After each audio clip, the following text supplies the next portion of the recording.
सुप्रभात विद्यार्थियों, आप सभी का कक्षा 7 के अंतर्गत हिंदी अध्ययनशाला में स्वागत है। विद्यार्थियों, आप सभी पाठ 9 जगमग दीप जलाएं कविता का पाठन किया और अर्थ समझा। तो इस कविता को शिवराज भारती जी ने लिखा है। विद्यार्थियों, मैं आपसे यह पूछना चाहता हूँ कि जो क्वेश्चन ऑफ द डे है उसे तो सभी बच्चे करते हैं, लेकिन जो बच्चे कमेंट सेक्शन में जो प्रश्न पूछा जाता है कि इस प्रश्न का उत्तर कमेंट्स के द्वारा बताइए, उसे क्यों नहीं करते? इस बात का जवाब जो बच्चे नहीं कर रहे हैं वो जरूर लिख करके बताएंगे और आज का जो प्रश्न है उसे जरूर करेंगे।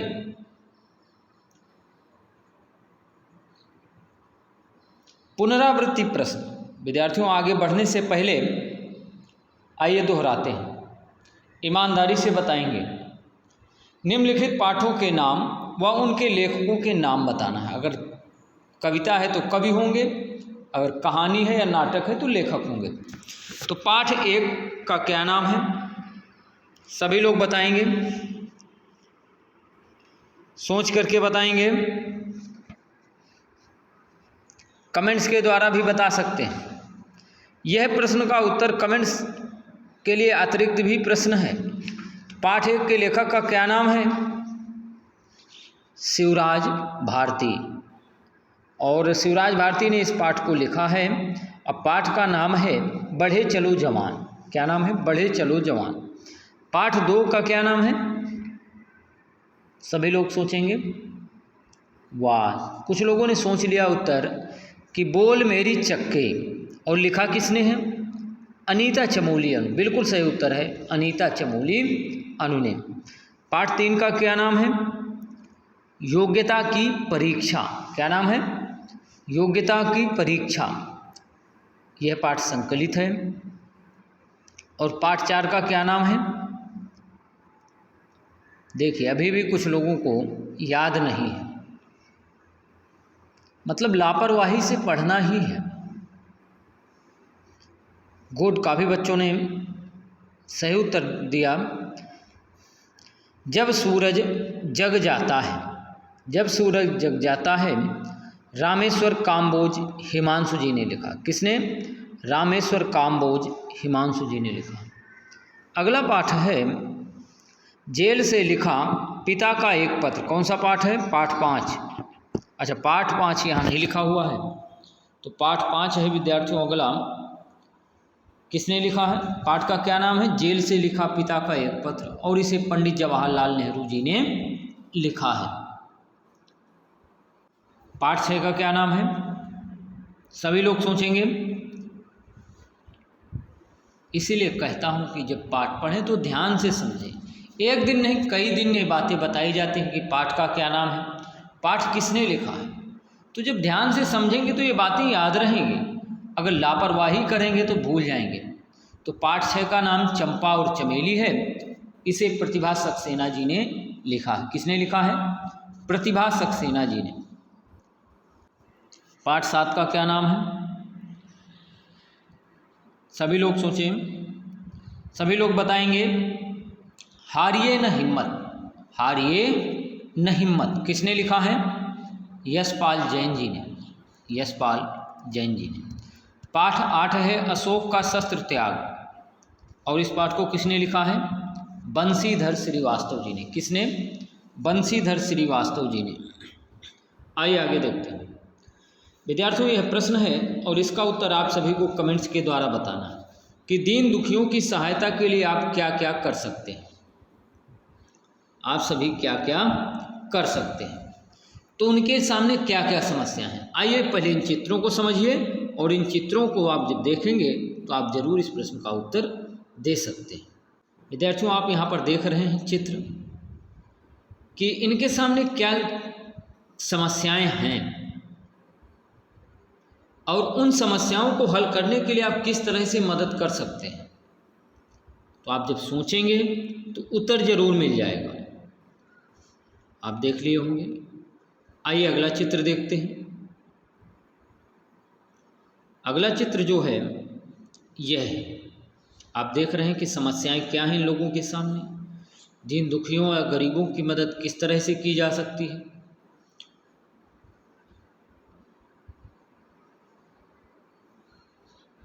आप यहाँ पर चित्रों को देख रहे होंगे।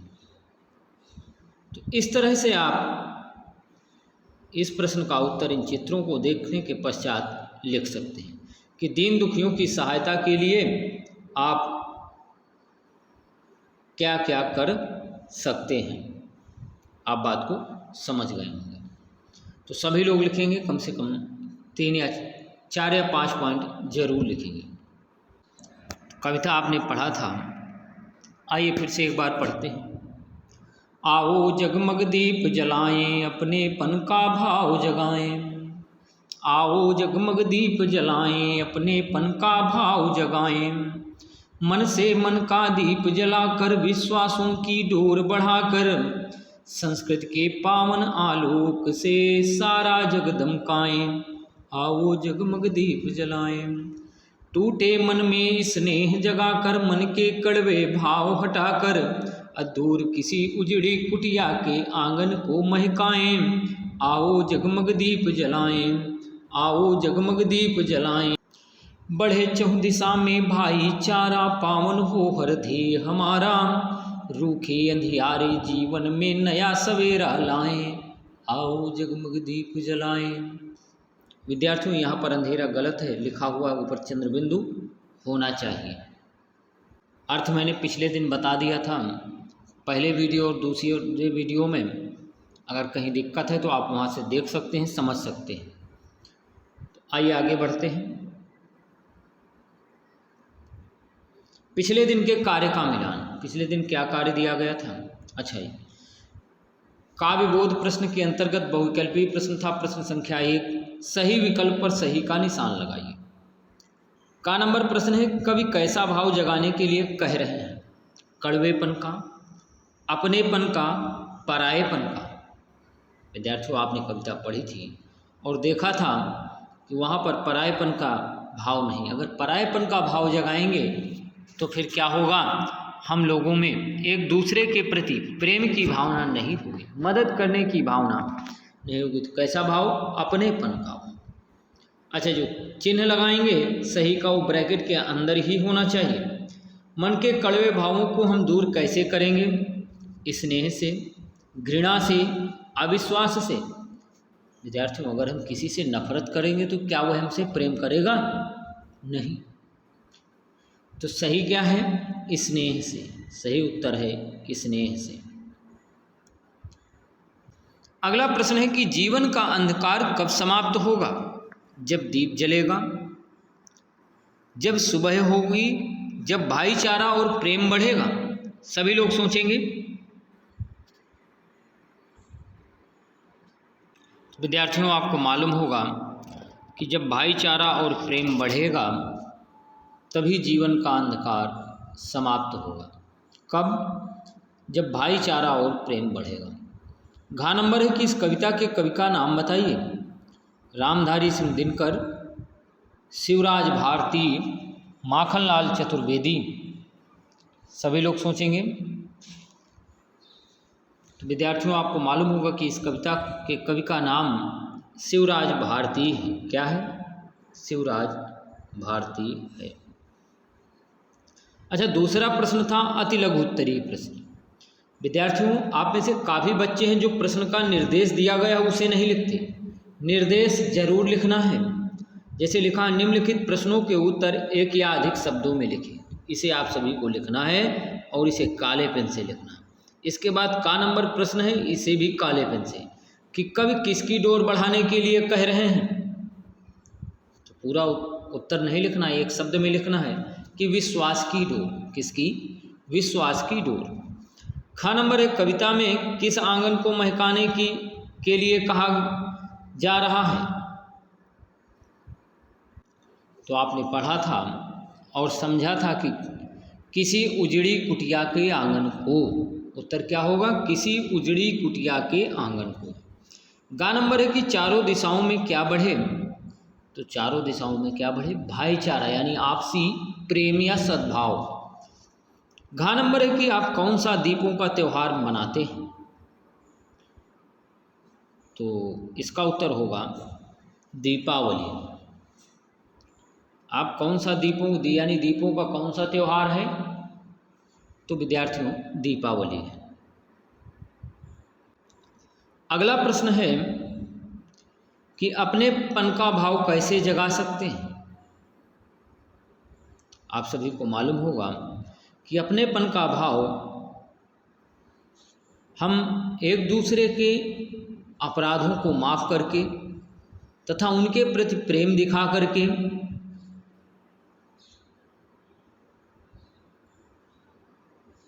या प्रेम व भाईचारे का दीपक जला करके हम अपनेपन का भाव जगा सकते हैं। यानी कि जिस प्रकार जगमग दीप जलाकर जीवन के अंधियारे को मिटाकर अपनेपन का भाव जगा सकते हैं, अर्थात प्रेम व भाईचारे का दीप जलाकर संसार को खुशियों से रोशन किया जा सकता है। तो आप बात को समझ गए होंगे कि अपनेपन का भाव जगाने के लिए क्या कर सकते हैं। विश्वास की डोर कब बढ़ेगी? विद्यार्थियों, जब ऊंच नीच का भेदभाव मिटा देंगे, ऊंच नीच का भेदभाव मिटा देंगे, एक दूसरे के अपराधों को समाप्त कर देंगे और मन से मन का दीप जब जल जाएगा तभी विश्वास की डोर बढ़ेगी। टूटे मन में स्नेह जगाने से क्या होगा? टूटे हुए या निराश व्यक्ति के मन में स्नेह जगाने से उस व्यक्ति को आशा की एक नई किरण मिलेगी और वह जीने की राह उसे दिखाई देगी। हमारा ध्येय क्या होना चाहिए? तो आप सभी को मालूम होगा कि हमारा ध्येय पावन होना चाहिए। विद्यार्थियों, आपको स्वयं से उत्तर लिखने हैं। मैं एक आपको आइडिया बता रहा हूँ, ना कि मेरे उत्तर लिखने। विश्व को आलोकित करने के लिए किन प्रयत्नों की आवश्यकता है? तो विश्व को आलोकित करने के लिए मनुष्यों में आपसी प्रेम व भाईचारे तथा विश्वास की डोर बढ़ाने की आवश्यकता है और इसी संदेश को सभी में फैलाना चाहिए तथा एक दूसरे के अपराधों को माफ़ करना चाहिए। कब? जब उसे अपराध का बोध हो और अगर हमारी गलती है तो हमें भी माफ़ी मांग लेना चाहिए। इस तरह से आप सभी को उत्तर लिखने थे। आज का कार्य है प्रश्न संख्या 4, जिसे आप सभी अभ्यास पुस्तिका में करेंगे, और प्रश्न संख्या 5 है। तो प्रश्न संख्या 5, आशय स्पष्ट कीजिए। क्या पंक्तियां हैं, आइए देखते हैं। बढ़े चहुं दिशा में भाईचारा, पावन हो हर ध्येय हमारा। रूखे अंधियारे जीवन में नया सवेरा लाएं, आओ जगमग दीप जलाएं। तो विद्यार्थियों, इसमें लिखेंगे कैसे कि प्रस्तुत पंक्तियों के माध्यम से कवि शिवराज भारती जी कहते हैं कि आपसी भेदभाव को मिटा करके हमें भाईचारा को बढ़ावा देना चाहिए। उनके अनुसार मानवता ही हमारा पवित्र ध्येय होना चाहिए। हमें निस्वार्थ भाव से निराश व्यक्तियों के या दुखी व्यक्तियों के या हताश व्यक्तियों के जीवन में जो अंधेरा है उस अंधेरे को मिटाना चाहिए और उनके जीवन में आशा की एक नई किरण के माध्यम से प्रकाश फैलाना चाहिए या एक नया सवेरा उन्हें प्रदान करना चाहिए ताकि वह भी जीवन जीने लायक बन सके। इस तरह से हम सभी आपसी प्रेम, भाईचारा, सद्भाव के द्वारा संसार में प्रकाशित कर सकते हैं या आपसी भाईचारा की ज्योति को जला करके संसार को इस प्रकाश से प्रकाशित कर सकते हैं। प्रश्न संख्या 6 है विद्यार्थियों, इसे केवल कविता आपको याद करनी है और इसे नहीं करना। दुनिया, विश्व, जगत किसके पर्यायवाची शब्द हैं? इस प्रश्न का उत्तर आप सभी ऑनलाइन एग्जाम के माध्यम से बताएंगे। विद्यार्थियों यहाँ पर ध्यान से देखेंगे चित्र को कि think before you waste your food. बच्चा है किस तरह से देख रहा, आप देखिए भूख कितनी बड़ी है।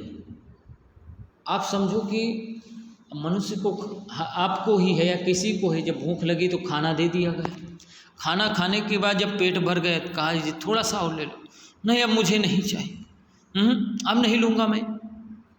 ऐसा लगता है कि अब कभी भूख ही नहीं लगेगी। और अंत में फिर क्या होता है, घंटे 2 घंटे बाद फिर मन कहता है अरे कुछ दोगे, कुछ मिलेगा, तो तुरंत खाने का मन करता है। उसी तरह भूख है विद्यार्थी। आप इन बच्चों को देखिए किस तरह से, कैसी जगह में बैठे हुए हैं और किस तरह का खाना खा रहे हैं। क्या आप विचार कीजिए, क्या हम भी ऐसे खा सकते हैं? हम नहीं खाएंगे, कहेंगे यहाँ गंदगी है, ये खाना इस तरह का मुझे नहीं अच्छा लगता। लेकिन गरीबी है और गरीबी के कारण मजबूरी है, इनको खाना ही पड़ेगा, क्योंकि जीना है तो खाना है। तो जीने के लिए किस चीज़ की ज़रूरत है? खाने की। और खाना नहीं मिला तो पानी भी मिलना ज़रूरी है। भाई खाना नहीं मिलेगा, कुछ दिन जी लेंगे, अब इसके बाद पानी नहीं मिला तो भी जीवन संभव नहीं है, हवा ना मिला तो तुरंत जीवन समाप्त है। तो विद्यार्थियों, हम में से आप तमाम बच्चे ऐसे हैं जिनके यहाँ खाना बर्बाद कर दिया जाता है, ऐसे फेंक दिया जाता है।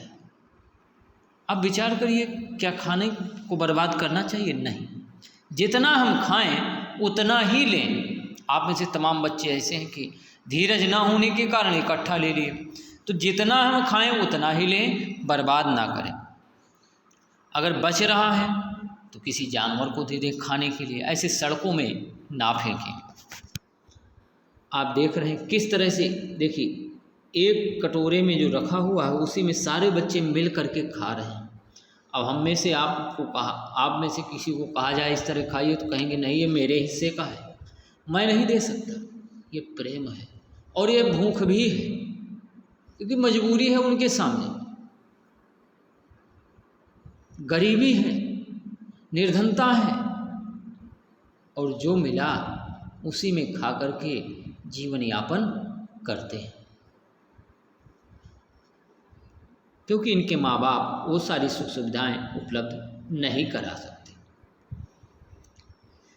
तो अब प्रश्न क्या है, क्या आप या आपके यहाँ भी भोजन बर्बाद करते हैं? अब आप सोचेंगे इस प्रश्न का उत्तर मन में, अगर बताना चाहें तो बता भी सकते हैं कमेंट्स के द्वारा। आपका जीवन इनके जीवन से किस प्रकार भिन्न है? आप अपने जीवन की और इनके जीवन से तुलना कीजिए। क्या आपको तरह तरह की चीज़ें मिलती हैं और तब भी कहते हैं कि हम ये नहीं खाएंगे, मुझे ये पसंद नहीं है, मुझे ये मिलना चाहिए। इनके लिए कौन सी इच्छा है? जो मिला सो खाया, यानी जो मिल गया उसे ही इन्होंने खाया। क्यों? क्योंकि मालूम है इन्हें कि हमें कोई दूसरा व्यंजन नहीं मिल पाएगा, अगर इसको भी हमने छोड़ दिया तो भूखे ही मरना पड़ेगा। रूखी रोटी जैसा मिला वैसा इन्होंने खाया। कपड़े में किस प्रकार से जीवन भिन्न है, पहनावे में आप सोचेंगे तमाम तरीके से आपको मिलेगा। तो आज का लेखन कार्य है पाठ 9 पढ़ें व समझें, प्रश्न संख्या 4, 5 अभ्यास पुस्तिका में करें। धन्यवाद, बाय, फिर मिलेंगे।